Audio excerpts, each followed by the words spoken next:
is really interesting. I'll look at some of my comments, and they'll be, wow, Sean, you're really good at this game. You're amazing. How do I get as good as you? And then comments from other people saying, holy shit, this guy fucking sucks. Why do people watch him?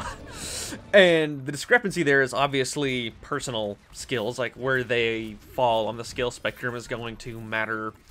It's going to affect how much they judge someone else, and also how much of a cunt people are, because sometimes people are just kind of fucking cunts. They'll talk shit no matter what. But a really big part of it, more than anything else, is I think a lot of people don't realize that how much, as a YouTuber, you have the ability to cherry-pick your examples.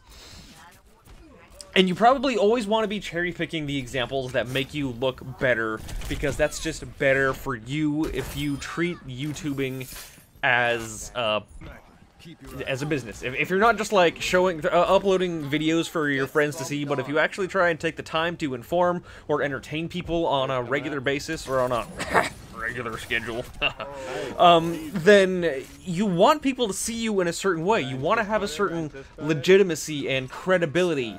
And unfortunately, you start losing that credibility if you only show examples of you performing poorly. Myself and most other people out there have lots of footage to scroll through. So for most situations, we've got a few choices of what we can display to our audience, and it's only beneficial to display us doing well, because people, if they watch a video of someone who picks someone who only picks footage of them doing poorly, or even just has a few shots where they were just retarded, because let's face it, we've all had times where we did stupid shit. Everyone has done that. But if you choose to include that in a video, people are gonna see that. Thousands, tens, hundreds of thousands of people are gonna see that. They're going to assume it's part of your production, and it is the best you could do, because you put together the rest of your production the best you could do.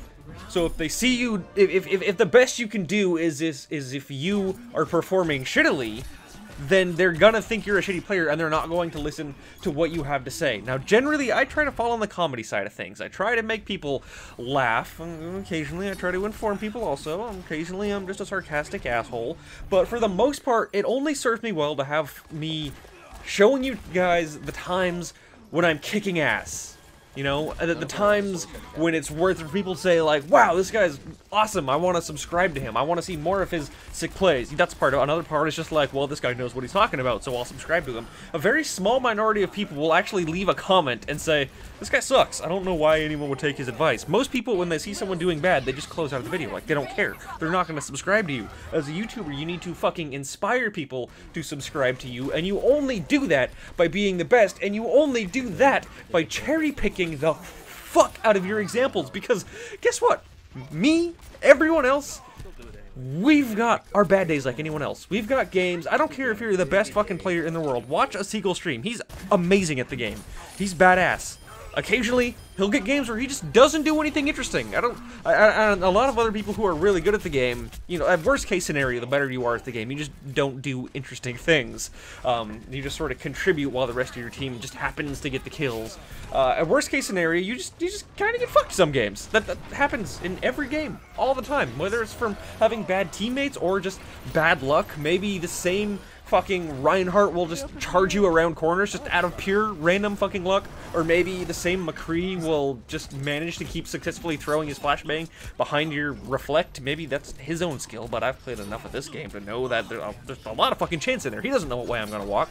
So you can't always necessarily judge someone whether or not they're good or bad just by watching their YouTube videos, because by watching your YouTube video, you will assume someone is the best fucking Overwatch player in the world by looking at their cherry-picked examples of how well they were performing, because you only want to show people the best. If you really want to get a good idea of what someone's like, then if they stream, then watch them stream, you know, watch them live. Don't look at the examples they have, because if you want to be the best fucking Overwatch player on YouTube, you're only going to show people the best clips, and that's all it takes. Like, people will just see that and say, oh wow, this guy's really good, without realizing that that was, you know, that's the best 4 minutes that you could cut out of 7 hours of playing, because everyone's got good days and bad days. But that's my fucking rant. Speaking of which, I do plan on streaming in the near future here, so you guys can, you know, be your own judge. Keep an eye out for that, and I will catch you guys next time.